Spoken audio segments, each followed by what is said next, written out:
Chapter 33. Stamping their feet in the cold, the police in the steel helmets and heavy flak jackets watched silently as the snowplow rumbled to a halt beside the armored car. There were 2 men in the front seat of the sanitation department vehicle. The one behind the wheel wore coveralls. Lieutenant Anthony Arbolino hurried forward to speak to the other one. "It's the right building, Frank," he told Malone. "Antennas on the roof like he said, and those items on the chimney are goddamn T-fucking-V cameras." "There's another one near the front door," Malone replied. "Your people in place?" "I've got 3 men on the top floor of the clothing plant next door. As soon as they get the word on their walkie-talkies, they step outside to cover the warehouse roof. 2 radio cars are about to plug the other end of the block, and 2 more are sealing the back alley." "How about the buildings on the other side, Tony?" "3 more of my guys are inside, ready to hit the roof on command, and one of them's my best shooter." "We'd prefer prisoners, not stiffs if possible. There's just one more thing important than prisoners. Knocking out the transmitter. That's our primary target," Malone explained. As he spoke, the ESU sergeant approached carrying a flak jacket and a steel battle helmet. "We're all gonna be their primary targets, Frank," Arbolino reminded Malone. "Now put this stuff on."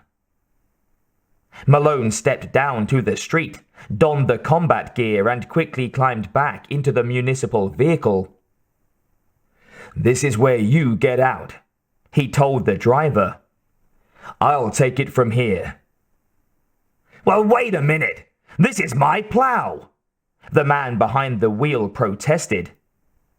"It could be your hearse," the detective warned.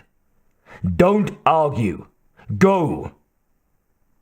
The sanitation department driver went, and Frank Malone immediately slid over behind the wheel.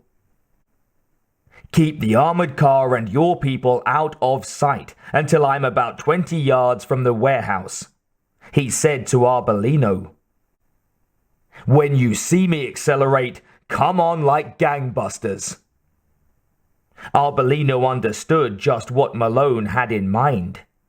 Aware that it would be useless to oppose the plan, he simply made a thumbs-up gesture to signal good luck.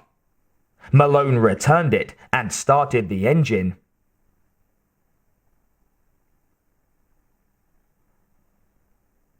In the warehouse, Takeshi Ito put on his overcoat. Then he scanned the video screens again. Everything outside looked peaceful, safe. He put the suppressed Mach 11 submachine gun and magazines in the Pan American flight bag, slipped it over his shoulder, and walked to the doorway. Just outside the threshold, he paused to activate the booby trap before turning towards the stairs. The snowplow swung around the corner. Malone stared down the block at the warehouse some 70 yards ahead. With the white flakes tumbling down and the windshield wipers slogging back and forth across the soot-smeared glass, it was difficult to see that far on this black winter night. That would not affect his plan. Frank Malone knew exactly where he was going and what he must do. Within the next 45 seconds. When Ito got down to the second floor, he reached under the banister 1 step below the landing. He switched on another booby trap. This flat 1-pound charge of plastic explosive was rigged to a pressure plate beneath the grubby runner of industrial carpeting. That done, he resumed his descent.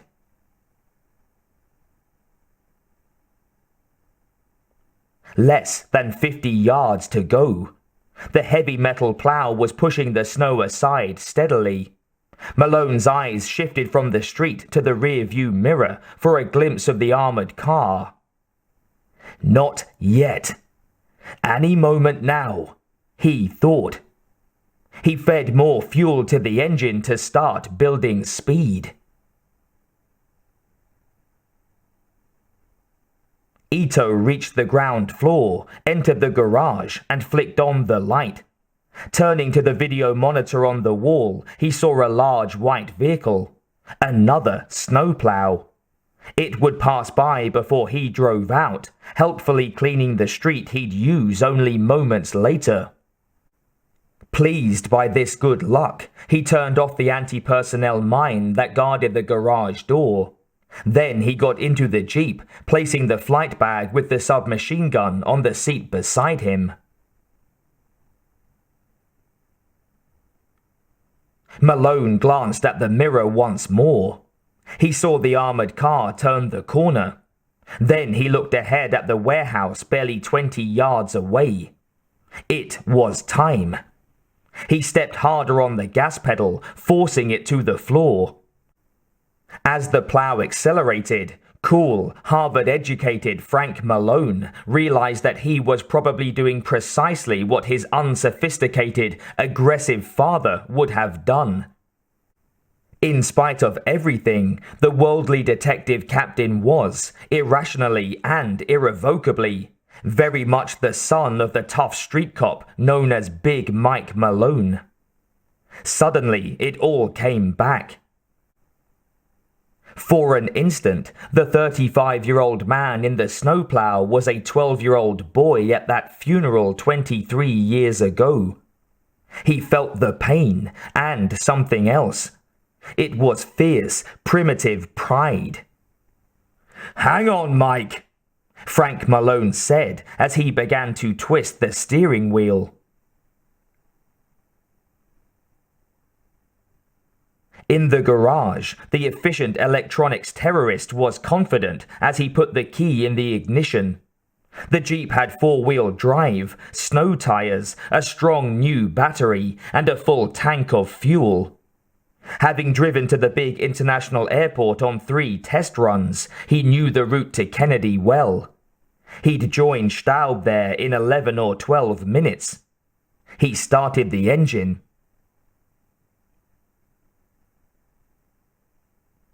Malone spun the wheel all the way. The snowplow veered sharply to the right. It hurtled right at the warehouse. Ito opened the glove compartment.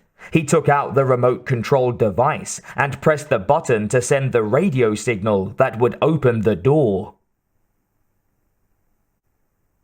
The door didn't open. It exploded. The steel prow of the heavy sanitation department truck hit it like a bomb. The impact blasted the metal slat door into scrap, spraying jagged chunks and razor-edged slivers like shrapnel. The video monitor screen and 3 overhead fluorescent tubes shattered into flying shards. Pipes on the rear wall were gashed open in a dozen places. Water spouted from 2 of them. Jets of scalding steam erupted from another. A yard away, a ruined burglar alarm crackled and spat sparks. Liquid dripped from multiple punctures of the Jeep's oil, fuel, and hydraulic lines. Almost every square inch of the safety glass windshield was defaced by a dense cobweb of cracks and scratches that reduced visibility drastically. The headlights were totally destroyed. Bits of the glass faces and inner workings were strewn around the floor. When Takeshi Ito first heard the sound of the collision, he had thought that it was some sort of explosive charge, or perhaps a shoulder-fired rocket, such as the US Army's M72 tank killer. He reacted immediately, realistically, defensively. He didn't believe in accidents. Whatever it was deliberate, hostile, dangerous. He had a very brief look at the front of the snowplow as it smashed through the door. The driver's strange headgear puzzled Ito for 2 or 3 seconds before he recognized it as a metal combat helmet. He was right. The Americans were attacking. And and they'd caught him by surprise. It was his own fault. He should have suspected something when he saw a snowplow sweeping this street in an industrial area twice within 5 minutes. He'd been as stupid as they'd been clever. All this flashed through his mind in an instant. That was all the time he had. The snowplow was almost upon him. In another 10 seconds, the Jeep and Takeshi Ito would be crushed. He dropped the remote control unit. Grabbing the flight bag that contained the suppressed submachine gun and 5 extra 32-round magazines, Ito jerked open the door beside him and hurled himself out of the vehicle. He felt the heat radiating from the plow's motor as he rolled away. Now the massive steel front of the 35,000-pound machine smashed into the Jeep.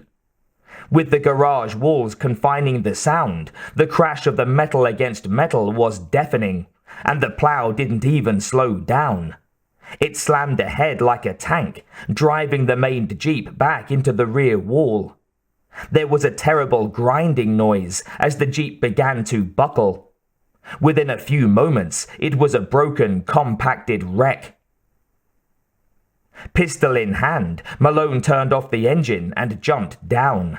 As his feet touched the floor, he saw a crouching figure open a side door. The detective raised his weapon. "Freeze!" he shouted. When Ito spun, Malone saw the automatic weapon that the terrorist held. Malone took cover behind the big truck, barely an instant before a scythe of 9mm slugs slashed the air where he had stood. Then Takeshi Ito bolted through the doorway into the warehouse. Seconds later, Malone warily peered out from behind the plow. Pistol in hand, he slowly scanned the garage for the shooter or other hostile gunmen. He saw none, but he knew that meant nothing. There could be a dozen heavily armed fanatics in the building, perhaps just beyond that open portal. "You okay, Frank?" It was Arbolino. Framed in the space where the wide garage door to the street had been, the snow-spattered ESU lieutenant and 4 of his men eyed the devastation. Arbolino looked at the gasoline pouring from the mangled Jeep's fuel tank, the spreading puddle of oil, and the sparks sputtering from the shattered burglar alarm. The threat of fire was obvious. "This place could go at any time," Arbolino warned. Frank Malone nodded. "I only saw one of them," he said evenly. "Asian, and working a machine gun rigged with a suppressor. He went that way." Malone pointed at the exit that Ito had used. "You coming?" he asked. "As soon as I can take care of something," Arbolino replied. He raised the walkie-talkie and told his teams covering the rear alley and the roof to start their assaults in 20 seconds with heavy firing. Malone understood the sound strategy at once.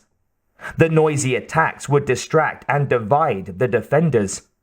That would reduce the number of terrorist guns pouring bullets at the force breaking in from the garage.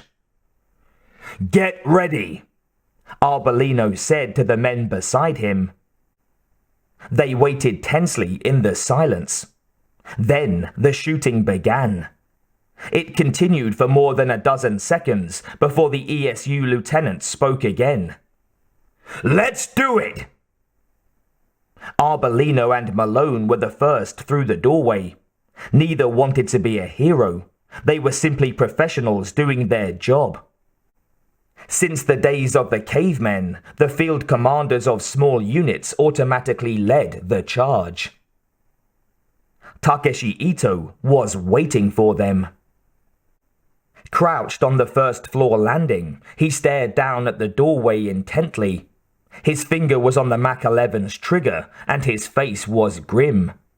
He heard the firing on the roof and in the back alley.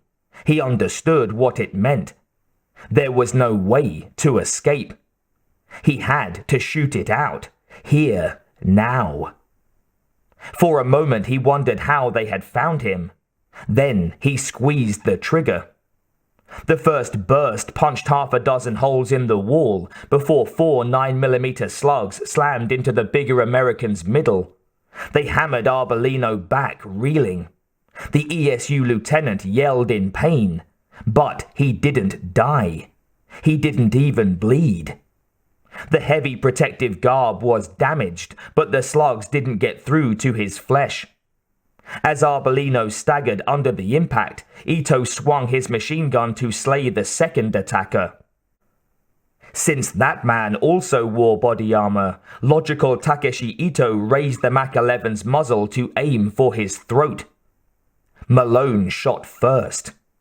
He fired 3 rounds before Ito could chop his head off with the rapid-fire weapon. One .38 caliber slug blasted a chunk of wood from the banister.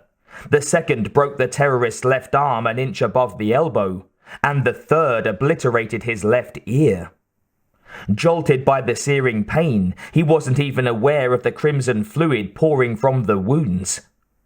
The injured arm throbbed fiercely, but that wasn't the worst of it. The whole left side of his head felt as if it was on fire. The hurt was almost dizzying, but he had too much pride and hate to collapse. He'd show them that Takeshi Ito wasn't finished yet. He'd make them pay for what they had done to him. He'd make them pay in the only way left to him now. He would keep them from the transmitter, his transmitter, as long as he could. Every extra second would be a small victory. Every minute would ensure that more airliners crowded with imperialist racists would crash. He might not be alive to see it, but knowing that it was coming would make dying easier. Screaming a Japanese Red Army slogan defiantly, Ito squeezed off another burst that passed only inches above Malone's head. Then the bleeding terrorist stumbled towards the stairs to the next floor. When he reached them, he turned and fired down towards the Americans to discourage pursuit. Suddenly, he heard a metallic click that meant his weapon was out of ammunition. With his injured left arm hanging useless, he managed to snap out the empty magazine and insert a full one. Slowly and doggedly, he forced himself up the stairs, each step a mountain and a personal triumph. Though he was alone, wounded and ringed by enemies in a depraved foreign land, he was winning. Exhilarated by that knowledge, he shouted the militant slogan again. The 6 policemen below heard him, but they didn't understand Japanese, and they weren't interested in revolutionary rhetoric. 5 of them were concentrating on how they could shoot him down with minimum risk to themselves. The 6th, a Harvard-educated captain, was thinking how useful it might be to interrogate this terrorist or others about the jamming equipment. "If we can take a couple of them alive," Malone began.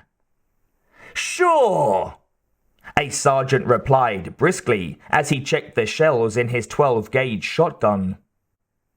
Malone recognized the tone of a pragmatic man humoring a stupid superior. He'd used it himself. The sergeant's attitude didn't surprise Frank Malone. He understood how the idea of trying to capture a fanatic armed with a machine gun might seem both naive and foolhardy. But that was Malone's way. That was how he had to do it. "Cover me," he told Tony Arbolino and started up the stairs. The ESU lieutenant did not wait on the ground floor. Gesturing for his men to follow, he was barely a yard behind Malone as the detective climbed to the next landing.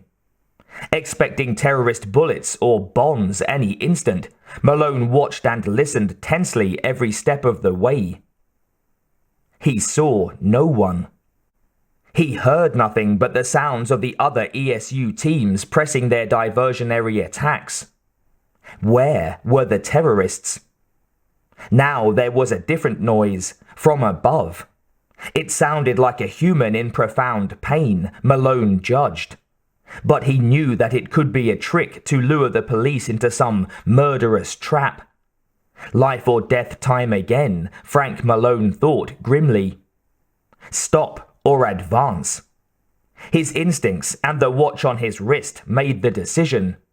There was no time to spare. With his eyes sweeping back and forth for a gun muzzle or a tripwire, Malone made his way to the end of the short corridor. When he looked up the stairwell, he saw Ito nearing the second-floor landing. The terrorist's gait seemed unsteady.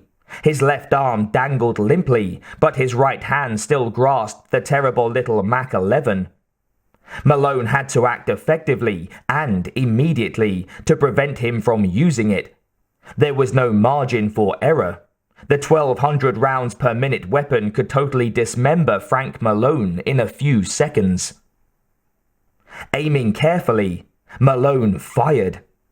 One bullet ruined Ito's right wrist, wrenching a scream from his throat and making him drop the machine gun. The next round shattered the electronic expert's right ankle like a blow from a sledgehammer. Whirling in agony, weaponless and disabled, Takeshi Ito began to fall. "We've got him! Alive!" Malone exulted silently. As Ito crumpled, his cry changed abruptly. It was no longer one of shock and pain. Now it was an awful noise that Frank Malone had heard so many times. The sound of stomach-wrenching fear.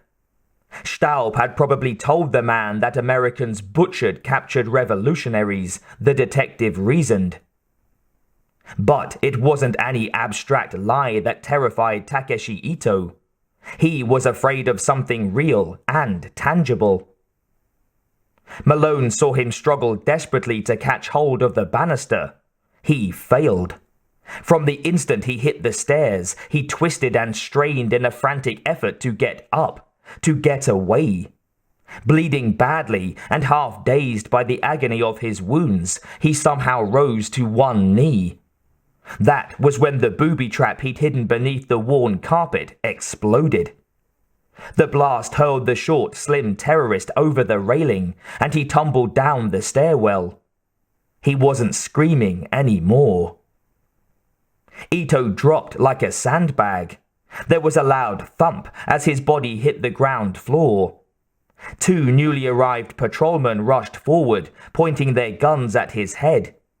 Aware that he might have a concealed weapon, they were ready to shoot if he made any threatening move.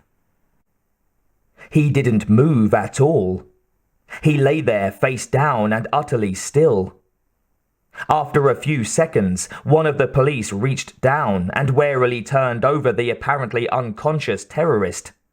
With an ear destroyed, his nose broken by the impact of a 2-story fall, and his mouth distorted into a grimace of pain, he looked terrible. He didn't seem to be breathing. Aiming his pistol between Ito's eyes, a black policeman bent down slowly to check the electronic expert's wrist for a pulse. Some 20 seconds later, the officer straightened up and shook his head. The cunningly concealed bomb had killed the clever man who installed it. The bloody thing on the floor was a corpse. Takeshi Ito was dead.